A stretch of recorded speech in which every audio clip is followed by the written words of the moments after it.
जैसे बाकी जितने अस्त्र शस्त्र हैं वह व्यर्थ और निष्फल भी हो जाते हैं। काम कर गए तो कर गए और चूक गए तो निष्फल भी हो जाते हैं। लेकिन ब्रह्मास्त्र अमोघ होता है।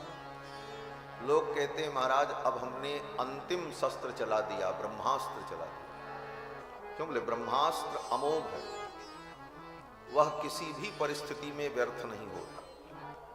उसी प्रकार यह शरणागति ब्रह्मास्त्र है। जैसे ब्रह्मास्त्र कभी मोघ नहीं होता, अमोघ होता है। मोघ मतलब व्यर्थ हो जाना, अमोघ का मतलब जो व्यर्थ न हो। तो भगवान की शरणागति ब्रह्मास्त्र के समान अमोघ है। और शरणागति एक बार की जाती है, बार बार नहीं की जाती। क्यों? बोले ब्रह्मास्त्र एक बार चलाया जाता है। क्यों? बोले एक बार में ही काम कर देता, दोबारा दूसरा ब्रह्मास्त्र चलाने की कहां जरूरत पड़ती। अगर ब्रह्मास्त्र भी एक ब्रह्मास्त्र के बाद दूसरा ब्रह्मास्त्र चलाना पड़े एक ही कार्य के लिए, तो फिर ब्रह्मास्त्र ही किस बात का रहा। उसी प्रकार शरणागति भी केवल एक बार की जाती है। और वो कैसे भी की जाए, अज्ञानात अथवा ज्ञानात। भाई ठीक करो, जब तक हम कथा में बैठे तब तक तुम भी माइक पे बैठो। सीता रामचंद्र भगवान की जय। क्या कह रहा था? भूल गए तो बोलो, तो लोग कथा ही पूरी हमारी। श्री सीता रामचंद्र भगवान की जय। 2 बार भगवान के मंगल में नाम का उच्चारण कर लें। श्रीमन नारायण नारायण नारायण, श्रीमन नारायण नारायण नारायण, श्रीमन नारायण नारायण नारायण, श्रीमन नारायण नारायण नारायण, श्रीमन नारायण नारायण नारायण, श्रीमन नारायण नारायण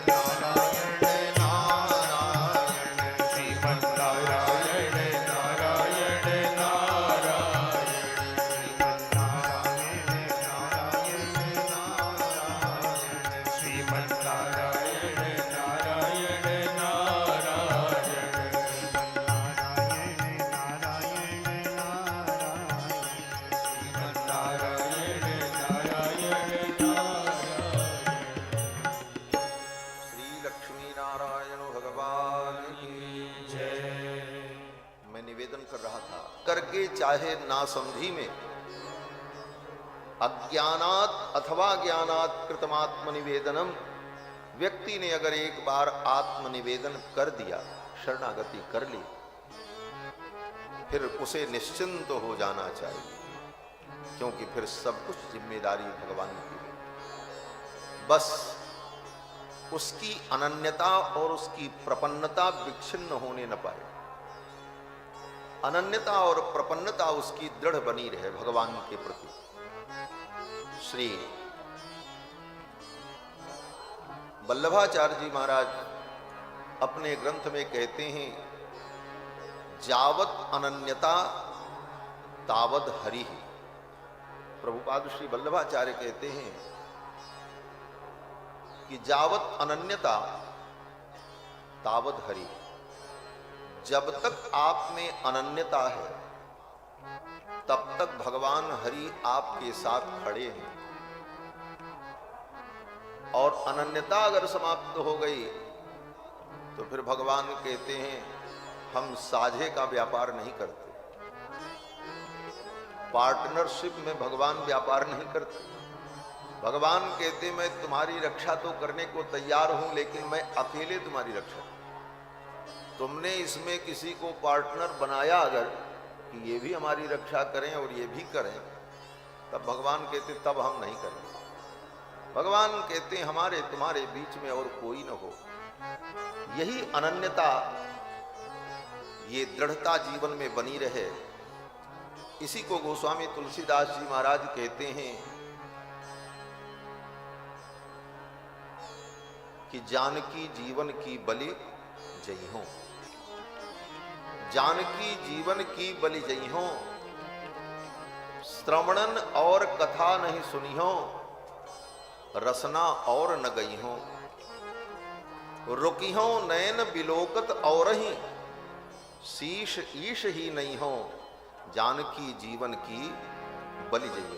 जानकी जीवन की बलि जई हो, जानकी जीवन की बलि जई हो, जीवन की बलि जई हो, जानकी जीवन की बलि जई हो, जानकी जीवन की बलि जई हो, जानकी जीवन की बलि जई हो। चित कह राम सिय पद परि हरि, चित कह राम सिय पद परि हरि, अब न कहूँ चली जई हो, अब न कहूँ चली जई हो, जानकी जीवन की बलि जई हो, जानकी जीवन की बलि जई हो। श्रवणन और कथा नहीं सुनी हो, श्रवणन और कथा नहीं सुनी हो, रसना और न गई हो, रसना और न गई हो, रुखी हो नयन बिलोकत और रही, रुखी हो नयन बिलोकत और रही, शीश शीश ही नहीं हो,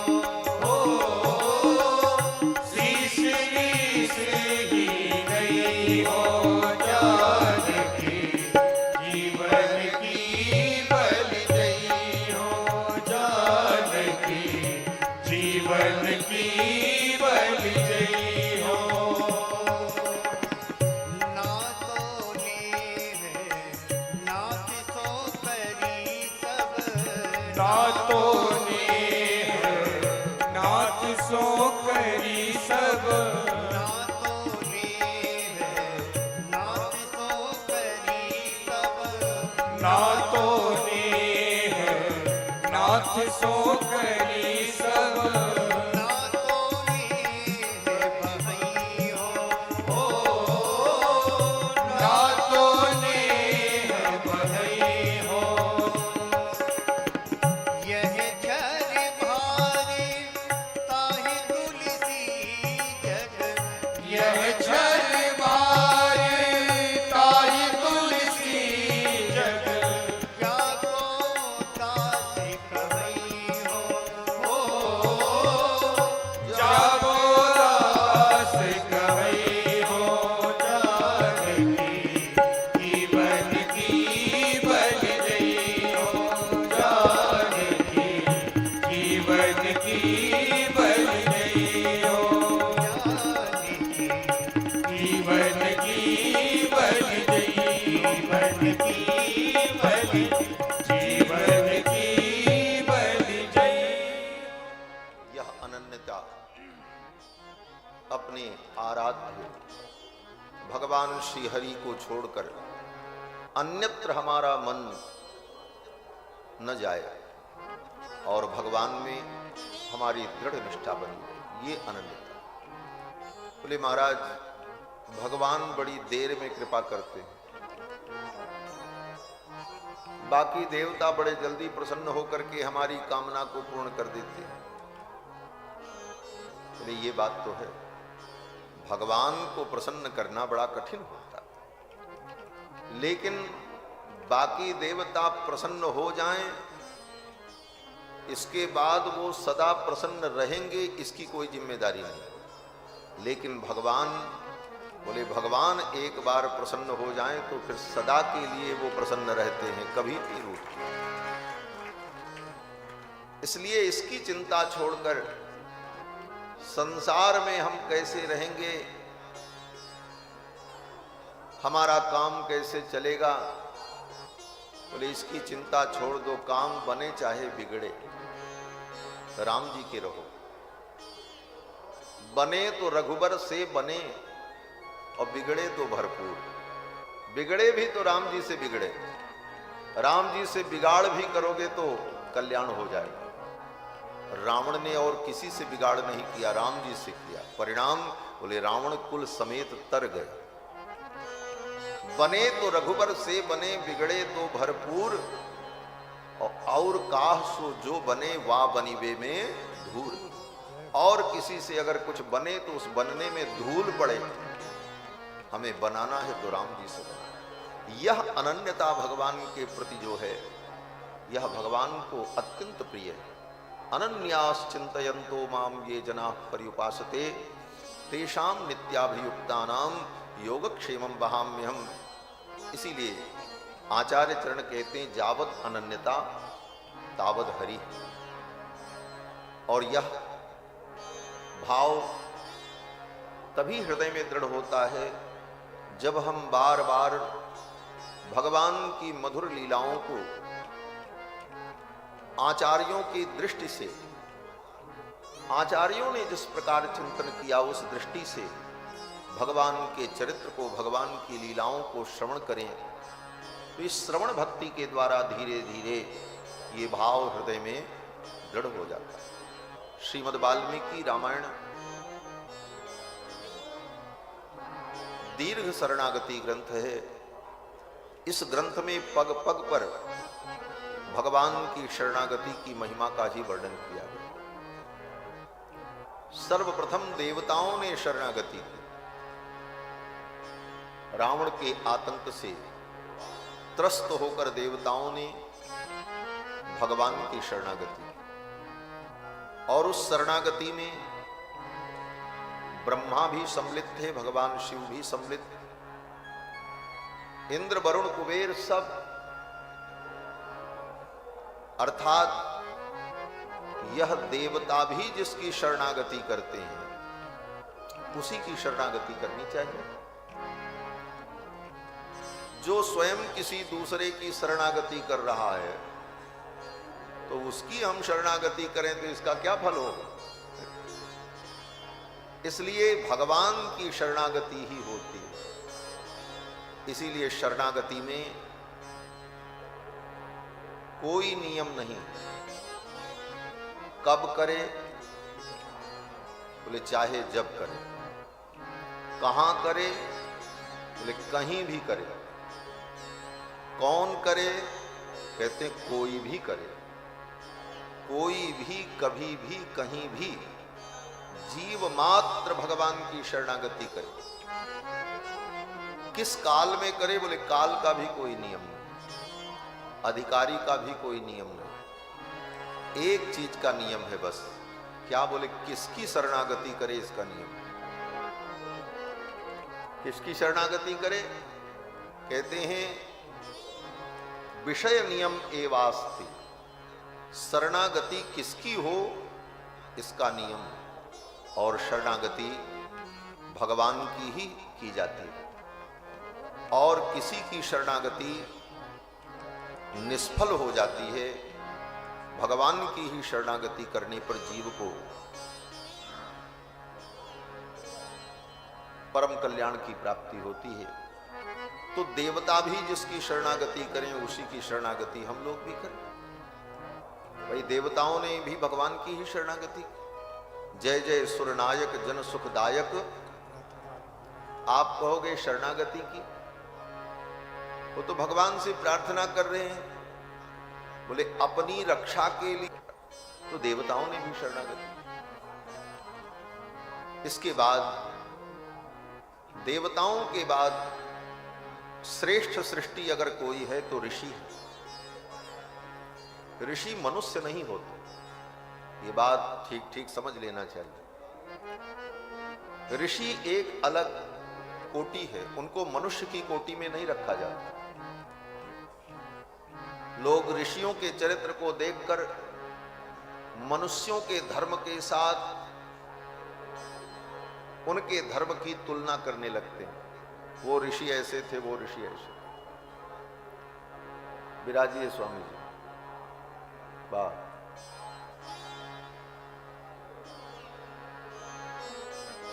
इनका इस राष्ट्र की स्वतंत्रता में योगदान, ये स्वतंत्रता संग्राम सेनानी है। अब तो ऐसे फ्रीडम फाइटर बहुत कम बचे हुए हैं धरती पर अपने भारतवर्ष में। और हमारे बड़े ही शुभ चिंतक, हम जब छोटे थे तो कहीं हमको जाना हो, कई बार ऐसा हुआ दिल्ली, लखनऊ, बनारस, पढ़ाई के दौरान जाने का अवसर पड़ता था, जाना पड़ता था। तो विद्यार्थी जीवन में इतना किराया नहीं होता था कि हम लोग किराया देकर के उतनी दूर जा सकें, कहां से पैसा की व्यवस्था करें।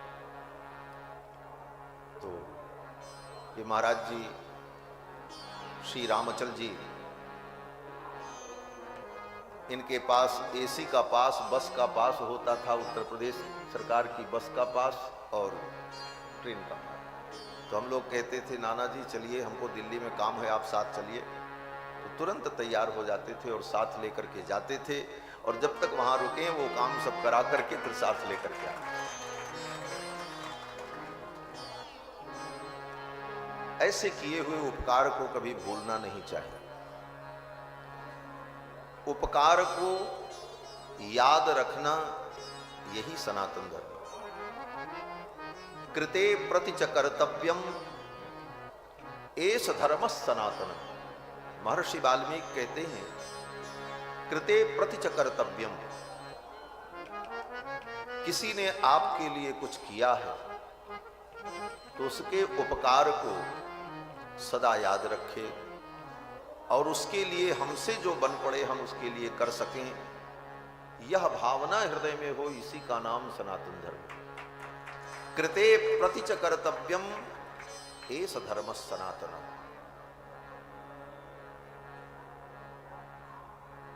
मैं निवेदन कर रहा था कि ऋषि मनुष्य की कोटि में नहीं होते।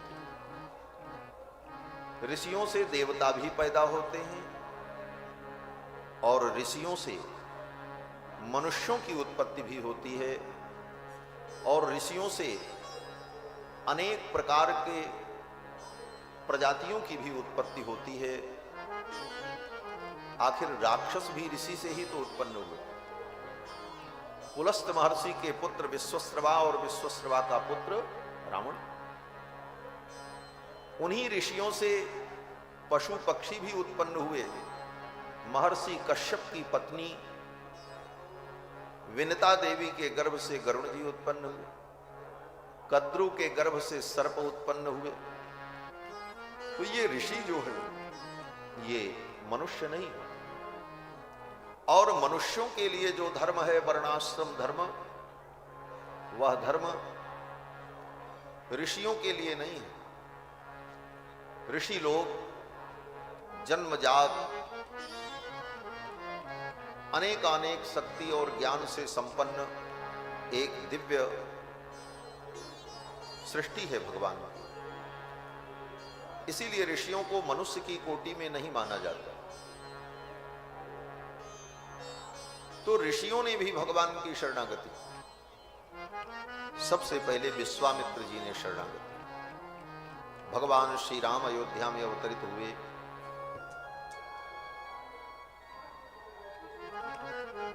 उस समय जब राम जी गुरुकुल में जाकर के पढ़ करके ज्ञान संपन्न हो गए, दशरथ जी महाराज को अपने पुत्र के विवाह की चिंता हुई, तो विश्वामित्र जी राम जी को लेने आए। यहां तक के प्रसंग को कल हम सभी लोगों ने श्रवण किया था। विश्वामित्र जी आए तो अयोध्या में एक रात रुके, कल आए थे, अब आज चलेंगे। अयोध्यावास का बड़ा फल है, एक घड़ी आधो घड़ी, जैसे सत्संगति की महिमा है कि एक घड़ी आधो घड़ी, आधो में पुनियाद, तुलसी संगत साधु की हरे कोटि अपराध। आधा क्षण भी सत्संग कर लें तो करोड़ों करोड़ों पाप नष्ट हो जाते हैं। उसी प्रकार कोटि कल्प काशी बसे और मथुरा कल्प हजार, और एक निमिष सरयू बसे तुले न तुलसी। सरयू के तट अयोध्या में एक निमेष मात्र पलक झपकते अगर कोई वास करे तो तुले न तुलसीदास। गोस्वामी जी कहते मैं उसकी तुलना नहीं कर सकता। किससे तुलना करूं? कोटि कल्प काशी बसे, मथुरा कल्प हजार, उससे भी कहीं ज्यादा फल एक निमेष मात्र अयोध्या में रहने का, तो उसकी मैं क्या तुलना करूं? बोले फिर भी कोई तो सीमा होगी कि अयोध्यावास का परम फल क्या है। तो फिर गोस्वामी जी कहते हैं अगर यही बात है तो थोड़ा इस तरह से समझ लो कि अयोध्यावास का परम फल ये है कि अगर तुमने अयोध्यावास किया तो राम जी के प्रिय बन जाओ। बस ये सबसे बड़ा फल है। अति प्रिय मोहि यहाँ के वासी, अति प्रिय मोहि यहाँ के वासी, मम धाम पुरी सुख रासी, मम धाम पुरी सुख रासी। अयोध्यावास का फल है कि हम राम जी के प्रिय हो जाएं। और क्या मिलेगा? भगवान कहते मम धाम दा। अयोध्यावास का फल है कि अयोध्यावास करने से मेरी प्राप्ति हो जाएगी और मेरे धाम की प्राप्ति हो जाएगी। मम प्राप्तिश्च धाम प्राप्तिश्च, दोनों प्राप्ति अयोध्यावास का फल कहा। मम धामदा पुरी सुख राशि। विश्वामित्र जी आए और विश्वामित्र जी का ये आगमन भगवान की शरणागति ही है। उन असुरों से त्रस्त होकर अपने कार्य में सफलता न मिलने पर विश्वामित्र जी ने भगवान रघुनाथ जी की शरणागति, अपने यज्ञ की रक्षा के लिए, अपने धर्म की रक्षा के लिए भगवान की शरण में आए। दशरथ जी महाराज ने कहा अब मैं अपने पुत्र राम और लक्ष्मण को आपको सौंप रहा हूं, आप ही इनके माता पिता हो, ले जाओ। मेरे प्राणनाथ सुत दो, तुम मुनि पिता आन नहीं हो, आप ही इनके पिता हो, अब मैं आपको सौंप रहा हूं। दशरथ जी महाराज ने अपने पुत्र राम को, कुमार लक्ष्मण को विश्वामित्र जी को सौंप दिया। विश्वामित्र जी तो आए थे राम जी को लेने के लिए, लेकिन विश्वामित्र जी ने सोचा राम जी तब मिलेंगे जब लक्ष्मण जी मिल जाए। लक्ष्मण जी का मिलना अगर तय हो जाए तो राम जी का मिलना तय, और लक्ष्मण जी का मिलना अगर तय न हुआ तो राम जी मिल ही नहीं सकते। क्यों? बोले लक्ष्मण जी के बिना राम जी कहीं जाते ही नहीं। लक्ष्मण जी के बिना राम जी को भूख नहीं लगती। लक्ष्मण जी के बिना राम जी भोजन नहीं ग्रहण करते। लक्ष्मण जी के बिना राम जी को नींद नहीं आती। ऐसी स्थिति में राम जी मेरे साथ तभी जाएंगे जब लक्ष्मण हमारे साथ जाए। महर्षि वाल्मीकि कहते हैं कि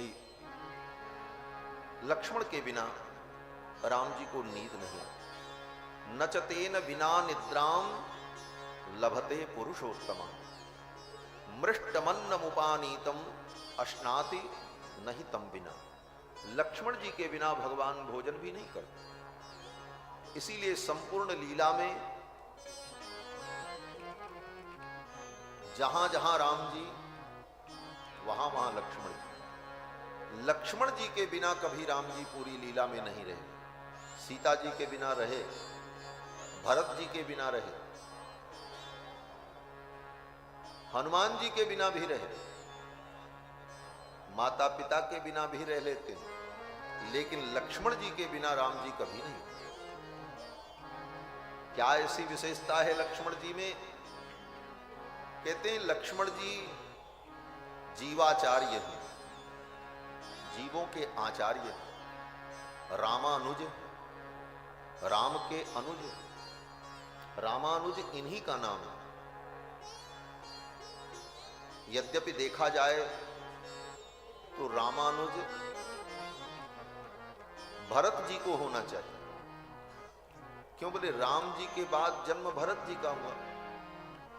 अनुज का मतलब होता है अनु माने पश्चात और ज माने जन्म लेने वाला। अनुज, अनु माने पश्चात, ज माने जन्म। जिसका बाद में जन्म हो उसको कहते हैं अनुज।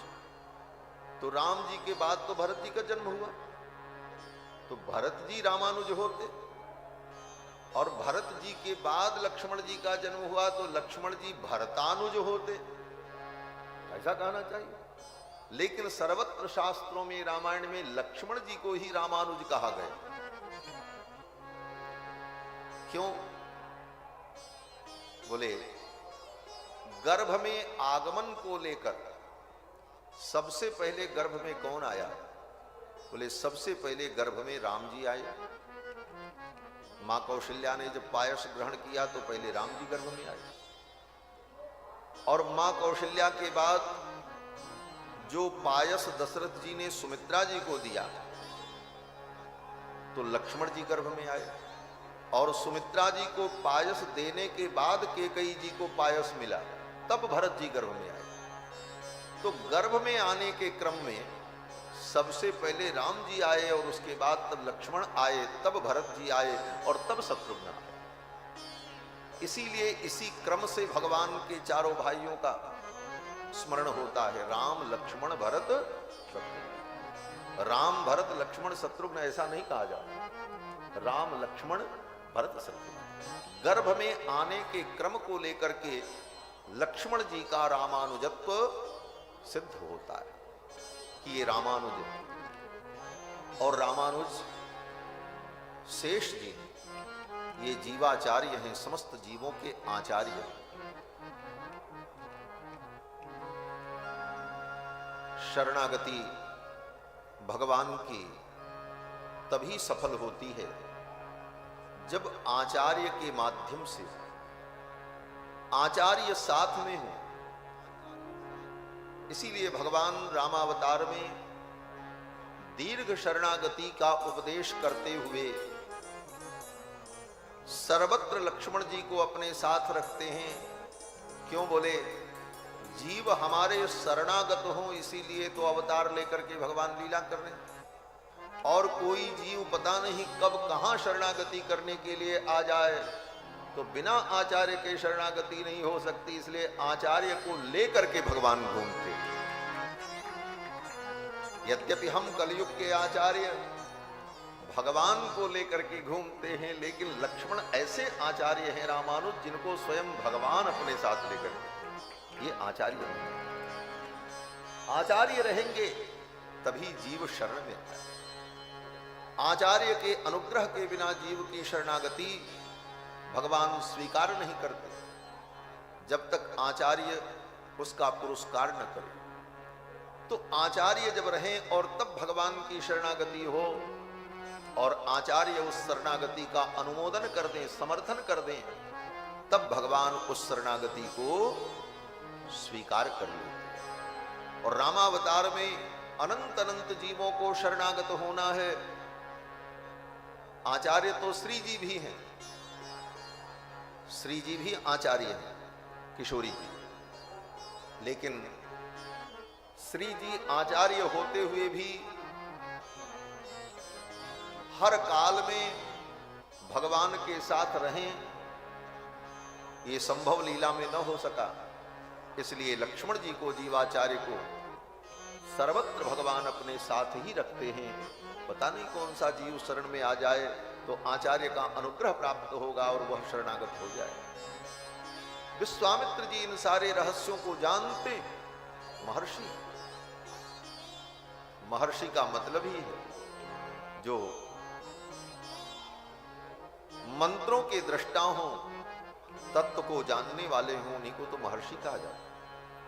और विश्वामित्र जी इस रहस्य को जानते हैं, इसीलिए विश्वामित्र जी ने राम जी को बाद में मांगा, पहले लक्ष्मण जी को मांगा। विश्वामित्र जी यही कहते हैं, अनुज समेत देहु रघुनाथ। अनुज समेत लक्ष्मण के सहित राम जी को आप दीजिए, खाली राम जी को हम नहीं ले जाएंगे। और लक्ष्मण के सहित राम जी को मांगा। दशरथ जी महाराज ने सौंप दिया। विश्वामित्र जी ने कहा, राम जाओ, जाकर के अपनी माताओं को प्रणाम करो और चलो। दोनों भाई गए, जाकर के मां कौशल्या को, सुमित्रा को, महारानी केकई को, माताओं को प्रणाम किया। जब प्रणाम करने गए तो माताओं ने कहा, बेटा इतनी दूर आकर के प्रणाम करने का श्रम क्यों किया, वहीं से प्रणाम करके चले जाते, हमारा आशीर्वाद है। जाओ। जननी भवन गए प्रभु, चले नाई पद शीश। माताओं के भवन में जाकर के प्रणाम किया और चल पड़े। पिता से ज्यादा माता के हृदय में पुत्र के प्रति प्रेम होता है, पिता में भी होता है, लेकिन पुत्र से कहीं ज्यादा ममता मां के हृदय में होती है। पिताजी ने तो अपने पुत्र राम को देने में इतनी बहस की विश्वामित्र जी से, हम सब दे देंगे, प्राण ले लो, लेकिन मैं अपने राम को नहीं दूंगा, राघव को मैं न दूंगा, मुनिनाथ मरते मरते। दशरथ जी ने कहा, मैं मर जाऊंगा लेकिन अपने राम को नहीं दूंगा। राघव को मैं न दूंगा, मुनिनाथ मरते मरते, मुनिनाथ मरते मरते, मेरे प्राण ना रहेंगे, मेरे प्राण ना रहेंगे। यह दान करते करते, यह दान करते करते, जल के बिना कदाचित मछली शरीर धारे, जल के बिना कदाचित मछली शरीर धारे। पर मैं न जी सकूंगा इनको बिना निहारे, पर मैं न जी सकूंगा इनको बिना निहारे, इनको बिना निहारे।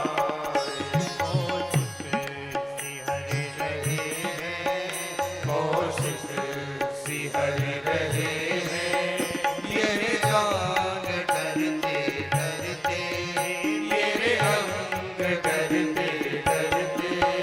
राघव को मैं न दूंगा, राघव को मैं न दूंगा, राघव को मैं न दूंगा। दशरथ जी ने कहा, हर आभूषण पर अक्षय तूणीर बंधा हुआ है, कंधे पर धनुष, कमर में लगी हुई तलवार और बद्ध गोधांगुलित त्राणु, हाथों में उंगलियों में गोधा के चर्म से बने हुए अंगुलित त्राण को धारण किए हुए। बद्ध गोधांगुलित त्राणु, गोधा एक जीव होता है जिसको हम लोग गोह कहते हैं। वो छिपकली जैसा मोटा होता है बड़ा, जिसको गोह कहते हैं।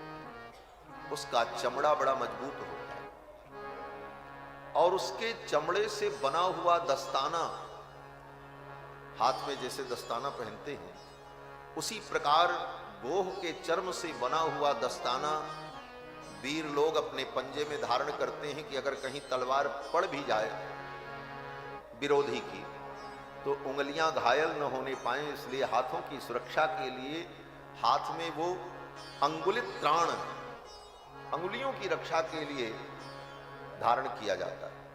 लक्ष्मण जी महाराज और भगवान श्री राम दोनों अपने हाथों में बद्ध गोधांगुलित त्राणौ खंगवन्तौ महाद्युतिः कुमारौ चारु वपुषौ भ्रातरौ राम लक्ष्मणौ, हाथों में बद्धांगुलित त्राण, वक्षस्थल पर सुरक्षा कवच बंधा हुआ, कमर में तलवार चमकती हुई, कंधे पर अक्षय तूणीर, दाहिने तरफ कंधे पर तूणीर, बाएं तरफ कंधे पर धनुष और सुंदर किरीट मुकुट धारण किए हुए राम लक्ष्मण दोनों भाई राम जी के पीछे पीछे चल रहे। विश्वामित्र जी महाराज जब चले, थोड़ी दूर जाने पर 1.5 योजन की दूरी पर पहुंचकर सरयू जी के तट पर अचानक विश्वामित्र जी ने कहा, राम जाओ सरयू जल में आचमन करके आओ। सायंकाल की बेला हो गई थी। विश्वामित्र जी ने कहा, जाओ आचमन करके आओ, मैं तुम्हें मंत्र देना चाहता हूं। भगवान श्री राम ने कहा, जैसी आज्ञा। रामेति मधुरां वाणीं विश्वामित्रोऽभ्यभाषत। अत्यंत मधुर वाणी में विश्वामित्र जी ने कहा, राम, और केवल राम नहीं कहा, बेटा राम। जैसे पिता अपने पुत्र को संबोधित करता है तो कहता बेटा, उसी प्रकार विश्वामित्र जी ने कहा, गृहाण वत्स सलिलम मां भूतकालस्य पर्ययः। विलंब मत करो, जाओ आचमन करके आओ, मैं तुम्हें मंत्र देना चाहता हूं। भगवान श्री राम गए, राम लक्ष्मण गए, आचमन किया, प्राणायाम किया, आए बैठ गए और वहीं सरयू के तट पर विश्वामित्र जी ने राम जी को मंत्र दिया। एक मंत्र नहीं, 2 मंत्र नहीं, मंत्र का समूह दिया। मंत्र ग्रामम गृहाणत्वम बलाम अतिबलाम तथा।